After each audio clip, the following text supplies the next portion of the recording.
The streets of Kumasi were alive with noise, vendors calling out, and trotros weaving through traffic as Amina drove her old, rusty Toyota toward the family gathering. The car rattled at every bump, and though she tried to ignore it, she felt a knot in her stomach. She knew her relatives would notice. They always did. When she finally pulled into the compound, the chatter and laughter around her slowed, then grew louder. Children ran up, giggling, pointing at her car. Adults exchanged glances. And then came Lydia, her cousin, the family's queen bee, dressed in glittering jewelry and heels that clicked like she owned the world. Lydia didn't waste a second. With her sharp tongue, she said loud enough for everyone to hear, "Look at Amina in that old piece of scrap. Are you sure it even belongs in this family? You should park it far away before it embarrasses us." Laughter rippled through the group. Some covered their mouths, others laughed openly. Amina stood frozen, her hands trembling as she closed the car door. She wanted to shrink, to disappear. Her cheeks burned, but she forced a small smile, pretending the words didn't cut as deeply as they did. Inside, though, she felt something break. The shame washed over her like a wave. In that moment, she wasn't just a woman with an old car. She was the target of their scorn, the poor cousin, the one they believed would never measure up. And Lydia's voice, dripping with pride, echoed louder than the laughter around her. That night, when the laughter of her relatives was long gone, Amina sat quietly on the edge of her bed. The house around her was dark, but her heart was still heavy with the sting of Lydia's word. She had smiled at the gathering, forcing her lips to stretch so no one would see the hurt, but the moment she was alone, the tears came. She wiped them quickly with the back of her hand, almost ashamed of them, but they wouldn't stop. The humiliation had cut too deep. As she sat there, memories began to flood her mind. She thought about how life had never been easy for her. When she was just a teenager, she lost both her parents. Overnight, she became more than just a sister. She became a mother to her younger sibling. While her friends in school were thinking about dances and dreams, Amina was thinking about how to put food on the table, how to pay school fees, and how to keep a roof over their heads. She remembered the long days she spent doing odd jobs. Some mornings she sold fruit in the hot sun. Other times she cleaned houses for people who barely looked at her. She worked at tailoring shops where she was paid almost nothing but stayed because she knew every skill learned would one day matter. She carried loads heavier than her small frame should have endured, but she carried them anyway because her siblings needed her. Even when she had barely enough money to eat, she saved a little for her own school fees. She wanted more than survival. She wanted an education, a way out, a future. She often studied under dim lights after working all day, fighting sleep because she knew her dreams were worth the sacrifice. Each exam passed, each certificate earned was a small victory, proof that she could rise above the circumstances life had forced on her. As she thought about all this, she realized something. Yes, her car was old. Yes, her clothes didn't sparkle like Lydia's. But every single thing she had was bought with sweat, sacrifice, and endless determination. She was not a failure. She was a survivor. She was a woman who carried her family when life had tried to break them. Amina wiped her face again, this time with a stronger hand. The pain was still there, but behind it was something else, dignity. She had dreams that no insult could erase. One day, she promised herself, she would no longer be the cousin they mocked. One day, they would see her not as poor and unfit, but as a woman who had turned pain into power. And that thought made her smile again. Not the fake smile she wore earlier, but a small, quiet smile of hope. Lying awake in her small room, Amina replayed the night in her head. The laughter, the whispers, Lydia's sharp words, they all still echoed. But in the silence of the night, a fire slowly began to burn inside her. She sat up, wiped her eyes, and whispered to herself, "One day I won't just drive. I'll arrive." Those words were soft, but they carried power. It was a promise she made to herself. Her mind went straight to the little tailoring shop she had been running for years. It wasn't much, just a small space, one sewing machine, a table, and a few rolls of fabric stacked in them. Most days, she stitched clothes for neighbors or fixed old dresses for a few sadies. But Amina had always dreamed of more. She dreamed of designing clothes that people would admire, clothes that carried her name, clothes that told her story. That night, she pulled out her old notebook where she often scribbled ideas. Page after page was filled with sketches of outfits, colorful dresses, stylish suits, bold African prints mixed with modern cuts. She had drawn them during breaks at work, sometimes by candlelight when the power went. She stared at the pages now and felt her heart rate. This wasn't just paper and ink. This was her vision. She began to plan. No one else would believe in her dream, but she didn't need them to. She believed in herself. She wrote down small steps: save more money, buy better fabric, improve her designs, find new customers. It didn't matter how long it took. It didn't matter how many times people mocked her. Hard work would be her fuel, and determination would be her driver. She thought about all the times she had overcome struggles before. She had raised siblings with nothing but grit. She had paid her own way through school when people said it was impossible. She had survived hunger, loneliness, and ridicule. If she could do all that, she could build her business too. She knew it would take long nights, aching fingers, and endless sacrifice, but she was ready. Amina closed the notebook and placed it beside her bed. For the first time that night, she felt calm. The pain of humiliation was still fresh, but it no longer controlled her. Instead, it fueled her. Lydia's mocking words had planted something powerful inside her, not shame, but determination. As she lay back down, her lips curved into a small smile. The world still saw her as the cousin with the rusty old car. But deep in her heart, she knew the truth. She was building something no one could take from her. And when her time came, she wouldn't just arrive at the gathering. She would arrive in life, with her head high, her dreams alive, and her success undeniable. The very next week, Amina took her notebook and her courage to the bank. She had neatly written down her business plan, her goals, and even some of her best designs to show. She sat in front of the loan officer, speaking with hope in her voice, explaining how she wanted to grow her little tailoring shop into a real fashion business. But before she could even finish, the officer shook his head. "You don't have collateral. We can't take the risk." His words were flat, almost careless, but they hit her like stones. Amina left the bank with her shoulders heavy. That wasn't the only bank. She tried others, but everywhere it was the same rejection. To them, she was just a poor woman with no land, no property, and no name. To them, her dream was nothing but a fantasy. The worst part was when her own relatives heard about her attempts. Instead of encouragement, they laughed. Some said, "She wants to be a big designer? With what money?"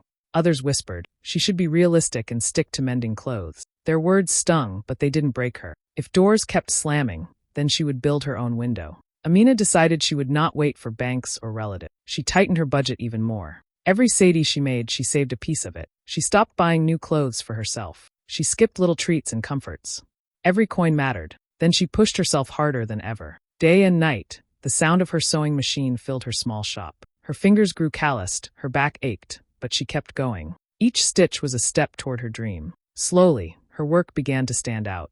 Her designs carried something different: love, patience, and creativity. People noticed. Customers who came for small alterations started asking her to design entire outfits. A wedding guest told her, "You have magic in your hands." A church member showed off a dress she made, and suddenly Amina's name started traveling by word of mouth. Then one day, everything changed. A wealthy woman walked into her shop. She had seen one of Amina's dresses at an event and wanted something special. At first, Amina thought it was just a small order, but as the woman spoke, her heart nearly stopped. The client wanted multiple custom outfits, not just for herself, but for her friends and an upcoming event. The payment she offered was more money than Amina had ever received at once. That night, Amina couldn't sleep, but not because of worry. For the first time in a long time, her heart beat with excitement. The banks had rejected her, her relatives had mocked her, but here she was with a chance that proved her dream was real. Amina realized that sometimes the world may close doors in your face, but if you refuse to give up, a window will open wider than you ever imagined. The big order from the wealthy client changed everything for Amina. For days, she barely slept, sewing with all the strength she had, pouring her heart into every piece of fabric. When the client returned to pick up the clothes, she was stunned. The colors, the cuts, the bold mix of traditional African prints with modern flair. It was unlike anything she had seen before. She praised Amina and paid her generously, even adding extra as a thank you. That moment felt like the first spark of light after a long night of darkness. With the profits, Amina did not waste time. She bought better fabrics, upgraded her sewing machine, and rented a slightly bigger space. She gave her dream a name, Amina Designs. It was no longer just a tailoring shop. It was the beginning of a brand. The name carried her identity, her story, and her resilience. Whenever she stitched her label onto a dress, she felt pride swell in her chest. Soon more clients started to come. Word spread that there was a young designer in Kumasi who could make outfits that turned heads. Women came for weddings, men came for custom suits. Even young girls came with pictures from magazines asking her to recreate the styles in African prints. Amina welcomed them all, her tiny shop buzzing with life and laughter. The money grew, but more than that, her confidence blossomed. Local magazines began noticing her work. Amina was invited to showcase her designs at small fashion shows in Kumasi. The first time she saw her clothes on a runway, tears filled her eyes. She wasn't sitting in the shadows anymore. She was being celebrated. Soon after, her name traveled beyond Kumasi. People from Accra and even beyond Ghana began placing orders. Social media carried her designs to places she had never even dreamed of reaching. Her shop expanded again, this time into a spacious boutique with large mirrors, soft lighting, and racks filled with colorful dresses, suits, and gowns. She hired assistants to help with sewing and young apprentices eager to learn from her. The place was always alive with the hum of machines, the rhythm of scissors, and the joy of satisfied customers. People began to say, "If you want something unique, go to Amina Designs." From a rusty old Toyota and a small corner shop, she had built something that was now the talk of the town. Customers who once passed her by now stood in line. Relatives who once mocked her now whispered her name with admiration. Amina herself could hardly believe it sometimes. She had risen from the ashes of pain, humiliation, and rejection, and turned them into the fire that fueled her success. Every time she walked into her shop, she remembered the girl who once cried in silence. And every time she saw her logo shining on the wall, Amina Designs, she smiled, knowing that she had created more than clothes. She had created a legacy. While Amina was quietly building her empire, Lydia was busy showing off. Every week, Lydia posted new selfies on social media with her shiny imported cars. One day it was a BMW, another day a Mercedes, and sometimes even pictures of herself sipping champagne in hotels. The family praised her loudly, calling her the successful one. Amina never commented, never argued, never compared. She just watched and kept her focus.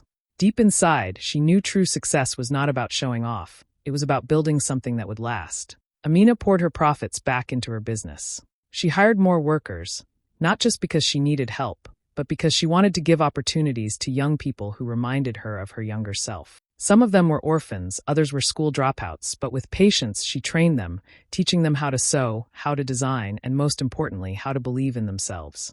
Soon, Amina Designs wasn't just her shop anymore. It was a family, a place of hope. She began investing wisely. Instead of buying flashy things for quick applause, she bought land. Piece by piece, she secured properties in Kumasi. She had plans to build a bigger fashion house, a training center, and even rental homes for steady income. Every step was calculated. She knew money could disappear if not managed well, so she made her foundation strong. Years passed, and while Lydia's name floated around social media for her pictures and loud lifestyle, Amina's name was whispered in respected circles. Business people spoke about her discipline. Customers praised her honesty. Young designers looked up to her like a mentor. She was becoming a quiet force, not through noise but through impact. Then came the day she rewarded herself. After years of driving her rusty Toyota, she finally decided it was time for a new car. She walked into the dealership and, without hesitation, paid in full for a sleek black Range Rover. The shine of it, the power of the engine, the smooth leather seats. Everything about it spoke of class and success. The salesman looked at her with respect, shocked that she signed the papers with ease and no loan. But unlike Lydia, Amina did not rush to post it online. She didn't even tell her relatives. She simply drove it home, parked it safely, and smiled. This car wasn't just a vehicle. It was a symbol of every sleepless night, every sacrifice, every tear she had shed. It was her quiet victory. To the world, she was still the cousin with the old Toyota. To herself, she was a woman transformed, a woman who had built an empire from nothing. She didn't need noise, she didn't need applause. Her time to reveal the truth would come, and when it did, it would silence everyone who ever doubted her. When news of another big family reunion spread, the whole clan buzzed with excitement. These gatherings were not just about food and laughter. They were also a stage where people showed off their success. Lydia, of course, was the first to make an announcement. She called one of her cousins on the phone and, in her usual loud voice, bragged, "This time I'll be arriving in my brand new Mercedes. Let's see who can match that." The story traveled fast, and soon almost everyone in the family was talking about it. As always, the jokes followed. "I wonder if Amina will still come in that old Toyota," one uncle said. "Maybe she should take a taxi instead so we're not embarrassed again," another relative laughed. Some even said it directly to her face, shaking their heads with pity.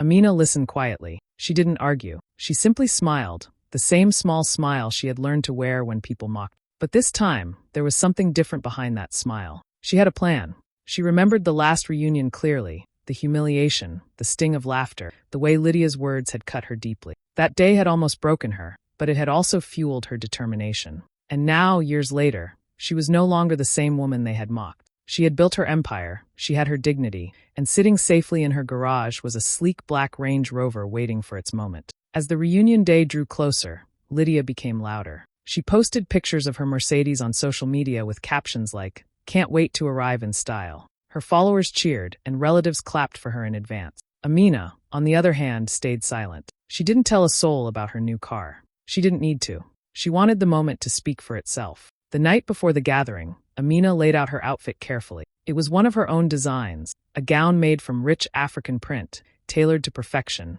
blending tradition with elegance. It wasn't just clothing, it was a statement, a reflection of her journey. She stood in front of the mirror, looking at the woman staring back. Gone was the timid girl who once cried alone. This woman carried power, grace, and quiet pride. The morning came bright and busy. Lydia arrived early, just as she had promised. She parked her Mercedes right in front of the house, so everyone could see. Relatives rushed out to greet her, showering her with praise. She basked in their admiration, smiling proudly as cameras flashed. Everyone laughed and waited for the moment Amina would roll up in her old, squeaky Toyota. But this time, the story would be different. Amina was ready. She tightened her grip on the steering wheel of her Range Rover, took a deep breath, and whispered to herself, "Now I arrive." With that, she pressed the accelerator, heading straight toward the reunion, prepared to make an entrance no one would ever forget. The reunion was in full swing when Lydia arrived. She made sure her entrance was loud, honking her horn as her shiny new Mercedes rolled into the compound. The car gleamed under the sun, and she stepped out slowly, adjusting her sunglasses as if she were a celebrity. Relatives rushed over to admire her car, taking pictures and clapping. Lydia grinned, soaking up every bit of attention. She tilted her head proudly, certain that once again she would be the star of the day. But just as the chatter was peaking, something unexpected happened. A soft hum of an engine rolled in from the gate. At first, no one paid attention, but then heads began to turn. The car gliding in was not rusty, not squeaky, not even ordinary. It was a brand new black Range Rover, sleek and powerful, its surface shining like glass. The laughter stopped. Conversations froze mid-sentence. Everyone's eyes locked onto the car as it moved gracefully across the yard. The children, who once mocked Amina's old Toyota, were the first to shout, "Wow, look at that car." Adults whispered to each other in disbelief. Some even pulled out their phones, trying to capture the moment. When the car parked, the driver's door opened, and out stepped Amina. She wasn't the same woman they remembered from years ago. She wore a gown from her own fashion line, a masterpiece of African print mixed with modern elegance. The colors lit up under the sunlight, and the cut of the dress hugged her figure with class. Her head was held high, her smile calm, her walk steady. She radiated confidence, but it wasn't loud or boastful. It was quiet, powerful, and undeniable. The yard fell silent. Not even a cough, not even a whisper. For the first time, Lydia's usual smirk vanished. Her mouth hung slightly open, her face stiff with shock. She had been so sure Amina would come in that old Toyota again. She had been ready to laugh. But now, the laughter she had prepared was stuck in her throat. Relatives looked back and forth between the two cousins. Just moments ago, they had praised Lydia's Mercedes. Now, standing in front of them was Amina, stepping out of a car worth far more, wearing a gown she designed herself, looking every bit the Queen Lydia always claimed to be. The contrast was sharp, and everyone felt it. Amina didn't gloat. She didn't wave her keys in the air or boast about the car. She simply greeted everyone with grace, hugging her aunties, smiling at the children, shaking hands with the uncles. Her presence alone was enough. She didn't need words. The car, the gown, her composure, they all spoke for her. Lydia tried to force a laugh, but it came out thin and awkward. She knew this day wasn't hers anymore. It belonged to Amina, the cousin they once mocked, now standing in quiet triumph as the entire family looked on in awe. For a long moment, no one spoke. The only sound in the yard was the ticking of engines cooling under the sun. Everyone's eyes were still fixed on Amina as she stood by her sleek black Range Rover, her gown flowing around her like royalty. It was one of the children who broke the silence first, tugging at his mother's arm and asking loudly, "Whose car is that?" His innocent question made the adults murmur, their curiosity finally spilling out. One of the cousins stepped forward, half smiling, half shocked, and asked the question that was on everyone's mind. "Amina, whose car is this?" Amina didn't rush. She didn't fidget. With calm eyes and a steady voice, she replied, "It's mine. Paid in full." The words dropped like thunder. Gasps filled the compound. Some people even repeated after her in disbelief. Paid in full. They couldn't believe it. How could the cousin they once mocked, the one they thought would always struggle, now own something so grand, and without owing anyone a dime? Lydia's face stiffened. Her smile was gone, her pride melting away with every second. She shifted uncomfortably, but Amina ignored her. Instead, she looked at the rest of her family and continued. "I started with one sewing machine," she said softly, but her voice carried. "One small shop. I worked day and night, saving every coin. No one gave me a loan. No one believed in me, but I believed in myself. I built Amina Designs from nothing, stitch by stitch, dream by dream. She explained how she turned her tailoring shop into a fashion line that now sold across Ghana. How she trained young people, hired staff, and invested wisely. How every dress she made carried not just fabric, but the story of her struggles and sacrifices. As she spoke, her eyes glistened, but her tone never wavered. She wasn't bragging. She was telling her truth. The family listened, silent and wide-eyed. These were the same people who once laughed at her old car, the same ones who whispered that her dreams were foolish. Now they were hanging on to her every word, admiring the courage and strength it took for her to rise from nothing. Then slowly applause began, first from an aunt who wiped tears from her eyes, then from others who clapped louder and louder until the whole compound was filled with cheers. Some relatives even shouted her name proudly, as if they had always known she would succeed. Amina smiled politely, her heart swelling, not from their approval, but from knowing she had finally shown them who she really was. Lydia stood to the side, her hands clenched tightly, her eyes darting away. For once, she had nothing to say. The crown she had always worn so loudly was no longer her. That day, without boasting or showing off, Amina had taken it, simply by standing in her truth. Lydia tried to force a laugh, waving her hand as if everything was just a joke. "Oh, come on," she said, her voice shaky. "It's just a car. No big deal." But her words fell flat. No one laughed with her this time. The relatives who once joined her in mocking Amina were now quiet, their eyes fixed on the woman they had underestimated for so long. Amina didn't gloat. She didn't need to. She stood calmly, her gown shimmering in the sunlight, her presence commanding more respect than Lydia's Mercedes ever could. When she finally spoke, her words carried more weight than any car or any show of wealth. "Never mock someone's present," she said gently yet firmly. "You don't know what their future holds."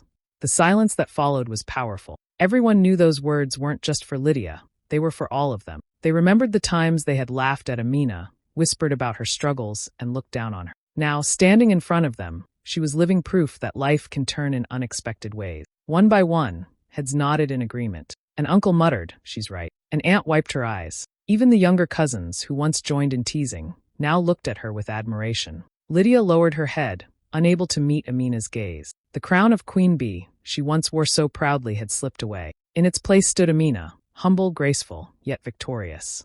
Amina smiled, but not with bitterness or revenge. Her smile was soft, filled with peace. She had nothing to prove anymore. She had already won, not by shaming her cousin, but by rising above the pain and showing what true strength looks like.